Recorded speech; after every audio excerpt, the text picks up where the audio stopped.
You are listening to Best in Seattle Real Estate with host Tina Mitchell, MLO 145420. This podcast is for real estate agents. Tina interviews the best of the best agents in the greater Seattle market. Learn strategies and the mindset needed to be your best. If you're looking to take your real estate business to the next level, this show is for you. Welcome to Best in Seattle Real Estate Podcast, sponsored by Hubbard Radio Seattle. I am your host and local mortgage expert, Tina Mitchell. My show is with real estate agents for real estate agents. My lineup is exclusive and reserved for the best of the best in the greater Seattle market based on closed transactions in the last 12 months. If you are a real estate agent looking to level up your game, you are in the right place. My guest today is here to share what he has learned over the years that has taken him to the top in the real estate field. Now in studio, Gordy Marks of RE/MAX. Hi, Gordy. Hi, Tina. Thanks for having me. Yeah, great to have you back on the show again. Gordy has closed 37 transactions in the last 12 months, and that earns him the title of industry leader. And he is here today to share his secrets to success. Data provided and verified by MMI, Mobility Market Intelligence. Gordy, thank you again for being on the show. Really excited to interview you today. Sounds great. Glad to be here. Thank you. I'd also like to give a big shout out to my producer over at Hubbard Radio, Benny. Hi there, Tina. And I think I've eaten about 37 snow cones in the last year to keep me cool because we've just been experiencing so much hotness, right? Oh my gosh, Benny, you always come up with something funny to say about what's happening. Yeah, you know what I'm doing is the old, they don't call them Otter Pops anymore, but the old Otter Pops, because we've toddler granddaughter and she loves Otter Pops, but here's the problem is she only wants pink. So what do I do with all these other colors? I got to eat them. Well, yeah, that's a sacrifice. Well, whatever. Oh my God. There's a lot behind the scenes that it takes to make this happen. And Benny is a big part of the team. So again, thank you, Benny, for everything that you do. My pleasure. So before we get started, I'd like to share a little bit about Gordy because it is all about him. Gordy has been a real estate agent for 30 years plus. He has realized that his team accomplishments are directly linked to their client successes. The realization led Gordy to the development of their philosophy and value statement, people-centered, results-driven. Gordy believes it captures both how they feel as a team about their clients and services that they strive to provide. Gordy knows the winning combination for the clients is top-notch service coupled with a keen ability to negotiate him peers and consistent basis. With this focus on both, Gordy and his team achieve the best results possible, and his numbers show it. So Gordy, let's go ahead and get into the interview today. And the first question I would like to ask you today, looking back, what is one thing that you might have done differently in your business, and why is that? Yeah, Tina, so I started in this business, as you know, right out of college, and I went to work for what I would call a traditional firm. I worked for Prudential Northwest for about 5.5 years. And that was a fine start in the business. But like a lot of agents that work for traditional firms, there's not a lot of risk involved because you're on a split with the company. And I moved after about 5.5 years in the business. I moved to RE/MAX, which has a different type of format. It's more of a desk fee format. Where you have more risk because you're paying every month to come to work, but you have more control over the dollars that are earned. And I think if I could have had the confidence or the knowledge to maybe start at RE/MAX, that would have been better for me. In addition to that, when I came to RE/MAX very soon after that, I basically started a team, if you could call it that. I hired an assistant would be the first thing that I did. And that was a fantastic move. I would have done that much sooner with the hindsight that I have now, if I could turn back the clock. Oh, Gordy, I'm so sorry. I don't know if that's my connection or it's Gordy. Benny, was that Gordy that connected out, or was it me? Oh, that was you, but that's okay. I'll just continue on. You're doing great. Okay, good. Well, the hosts are running the show and I've got something going on with my internet. That's awesome. So Gordy, I caught almost all of that. And what a great shout out for real estate agents that are listening to the business, listening to the show, that if you can put a little bit of stress financially and you've got a position to do that, possibly it's going to drive you to do more and be more successful. We don't have something to weigh back on. And obviously, if you can make more income, it allows you to be able to put more back into your business. And also, I love the assistant. Yeah, I was 3 years. I'm 30 years into the industry next year. So I'll be 3 decades. I don't know how proud of that I should be, but I am. 3 decades is a long time. But I was 3 months in my mortgage practice when I hired my first assistant. And I definitely would agree with you, Gordy. You've got to get yourself out there and focus on the high level activities and the things that you love to do. And you have to get rid of everything else. So great shout out for sure. So, Gordy, my second question, what is your favorite book and why? Well, Tina, I don't know how many people will necessarily relate to this, but the one book that I read pretty much every day is actually the Bible.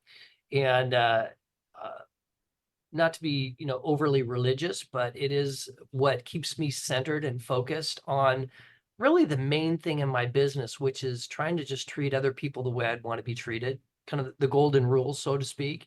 And, being in the Word every day helps me stay centered on what's really important. I think in our business, like most businesses, there's many opportunities to wander into what I call the gray area. And the gray area is when, a situation comes up and it's like, well, we could justify acting a certain way or treating another person a certain way. And we could justify that maybe, however.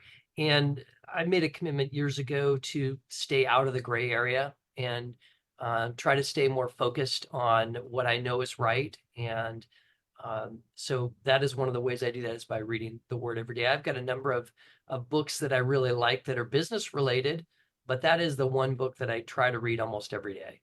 Well, thank you, Gordy, for the authentic share. Because whether you're spiritual or religious or not doesn't matter. That you have something that drives you to be your best and to lead your life with integrity is critically important. And all of the practices in the Bible, it's interesting. The practices are, if you focus on personal mastery mirrors the messages in the Bible. It's just different. It doesn't have the stories behind it in the same way. So absolutely, that's a great share, Gordy. Thank you so much for that. All right, coming up next on Best in Seattle Real Estate Podcast, continued conversation with my guest, Gordy Marks of RE/MAX.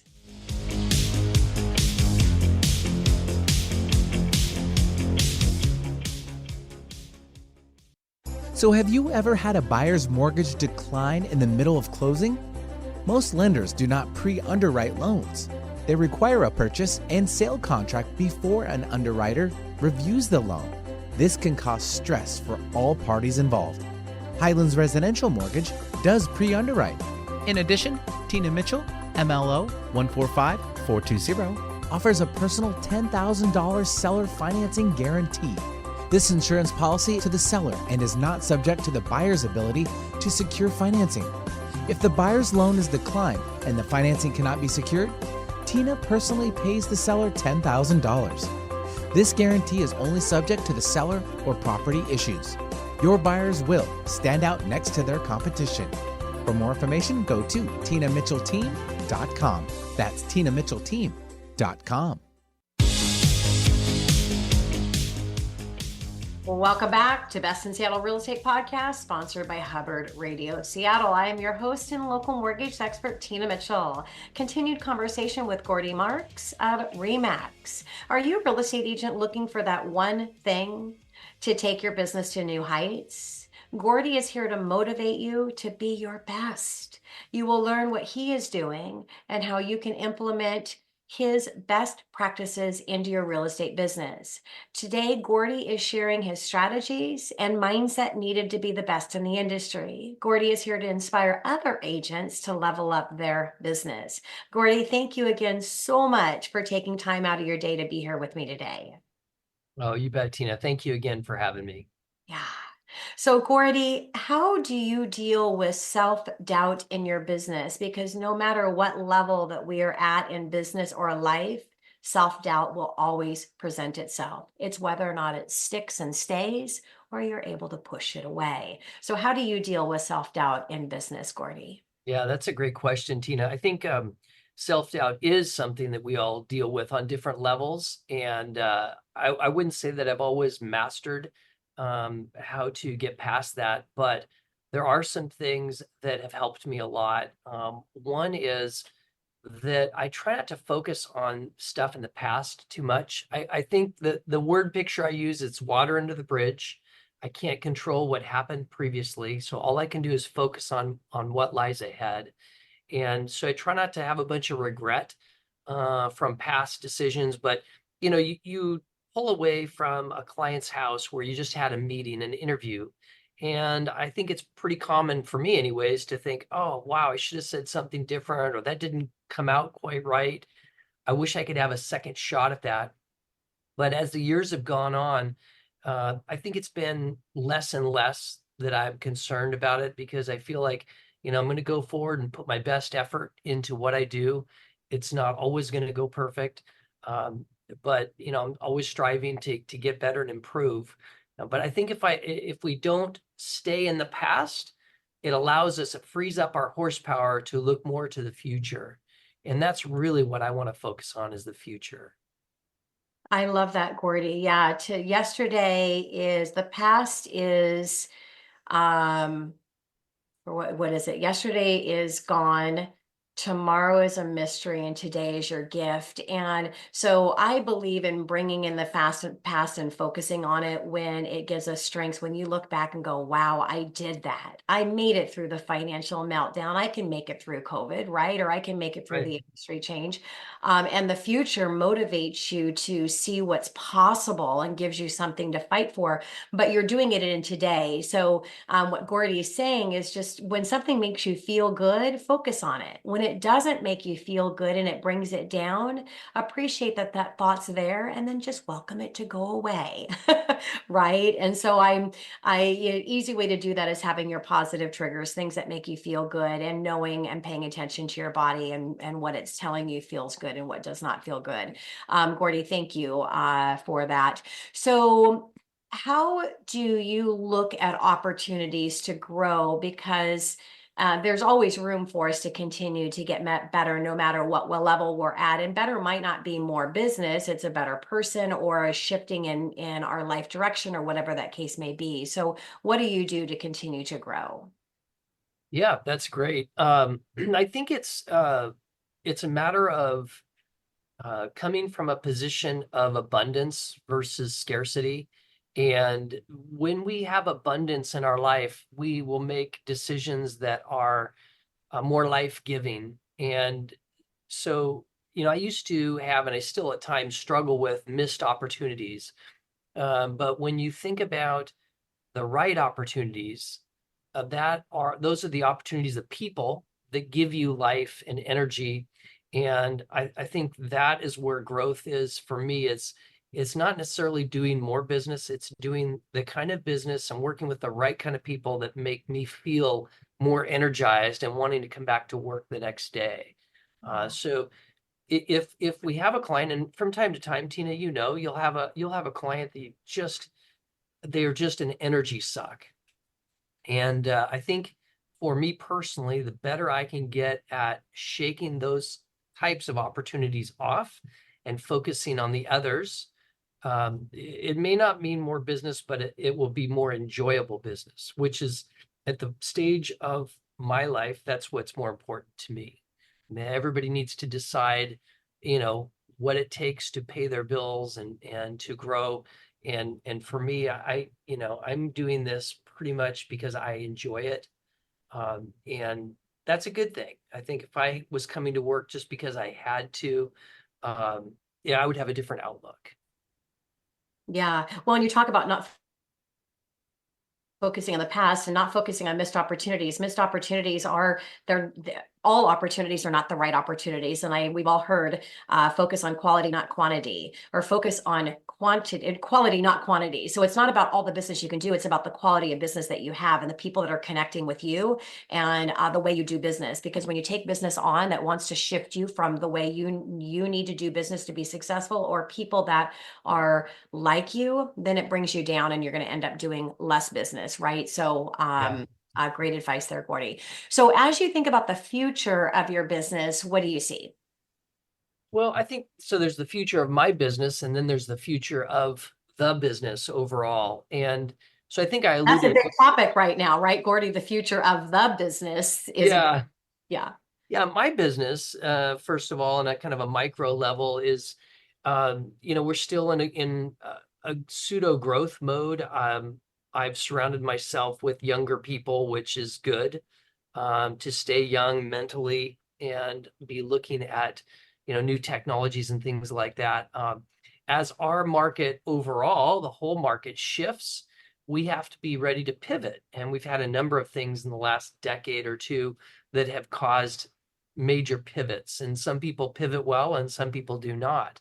I think the ones like yourself that have been in the business for 3 decades have learned how to pivot. And so I think that that's one thing that we've been successful at too, is when the market shifts, and we all know it can shift on a dime, for whatever reason, something like COVID comes up, or 9/11 comes up, or whatever catastrophe comes up, we have to be ready to pivot. And so I think it's a mindset of being fluid with the market and being open to change, and not only just open, but actually embracing change. I think as our market gets challenging, I look at that as an opportunity because, for some, unfortunately, they're not going to be able to meet that challenge. And that's probably good for LOs like yourself, real estate brokers like myself, because it's kind of a weed out. The question I think for your listeners is, are you going to be one of the ones that are weeded out? Or are you going to be ones that are standing 3 decades later? And that's really it. I think the average career span in our area is less than 2 years for a broker. I'm not sure what it is for an LO, but there's a reason for that. And so it's a mindset. Are we going to grow? Are we going to adapt to the change? And I think there's change coming. There is, for sure. I mean, there's been change. And I think every change is an opportunity. And it's like, this is an opportunity for us to be a survivor, and for some less fortunate. I never wish somebody failure. But there are some people that probably should not be in our business. And we run into them on a daily basis. And, it's one of those things that not everybody is cut out for your business, Tina, or my business. And it's hard for people to see that. They see your successes. You're one of the top LOs in the area, and they're thinking, oh, if she can do it, I can do it. Well, they don't see what you do behind the scenes that has made you successful. And same thing with myself. So it looks glamorous at times. It looks easy at times, and you and I know it's not. So being able to change and pivot, I think that's going to be the key thing going forward, as it has been. Yeah. And I like how you said mindset, because it is a mindset. I read a book, speaking of books, one of my favorite books is the first book that my first coach had me read that was a business book. And it's Who Moved My Cheese? And it is all about change. And as soon as I read that book, immediately I embraced change. And change, once you're at the point to where you are constantly changing and you've created a habit to always look for opportunity to change, that's when you've mastered change. And it's important, critically important. It's one of my mindsets, or one of my core practices in business is the mindset to change. My philosophy is to one-time your business, and it is about constantly looking for opportunities to do things better and embracing change. So really great shout out there. And it's excited when once you create the habit and the mindset of change, then it's exciting because you're always like, okay, what can I do a little bit different right now? And I need to find out the average in the industry for a mortgage professional. I don't know, but I do know that nationally, almost 40% did not renew their license. So that tells That you makes sense. there's a lot of fallout. Hey, Tina, you mentioned Who Moved My Cheese, and that was a great book. There was another book that you probably read as well, very small book. I sometimes like these small books. I'm a simple person, and the simple books. Who My Cheese is simple. I mean, that's the easiest read ever, right? Yeah. Well, there's another book. Did you ever read Eat That Frog? I did not. Okay, well, Eat the Frog is, I probably have a copy I could send you, but Eat the Frog is a really simple book, but it's a good book. It's about basically it's about taking the things we really don't want to do, the difficult things, and doing that first versus last. Because typically those are the things that are going to have the biggest impact on the outcome of our business that day. And so you have your list of things that you're going to do in a given day. And sometimes the things that are most important are the ones that get pushed and don't get taken care of. They get pushed into the next day, when really that's the one that should get tackled first. I know for us, it's prospecting. And prospecting is never, well, I should say it's never fun, but the thought of it sometimes is not that fun because you think of getting rejected and all that. And yet it's really the engine that drives our business. And so Eat That Frog is about doing those hard things first and getting them out of the way. I love it. And there's a reason why you're here, Gordy, because we have such similar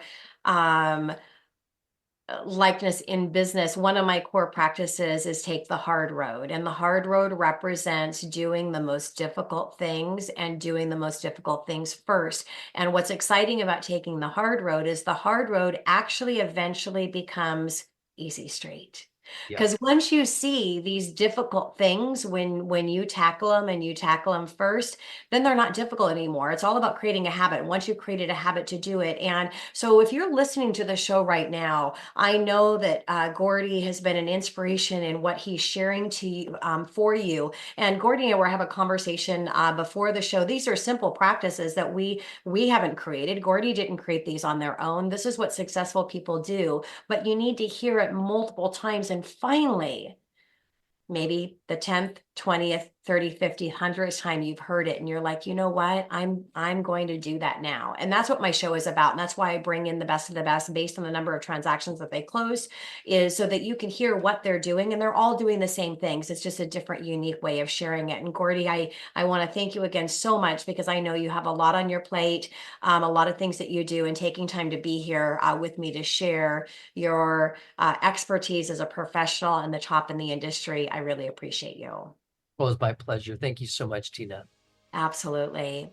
So to watch my video recording with Gordy or other industry leaders in the real estate space, you can go to bestinseattlerealestate.com, or you can catch my show on our YouTube channel. Tina Mitchell, your host and your local mortgage expert, making a difference in the industry, one show and one interview at a time. Until next time. Tina Mitchell, MLO 145420, is a licensed loan originator with Highlands Residential Mortgage Limited. The views expressed by the speakers on the preceding program are those of the speakers and do not necessarily reflect the views of Highlands Residential Mortgage Limited, nor are they necessarily endorsed by Highlands Residential Mortgage Limited.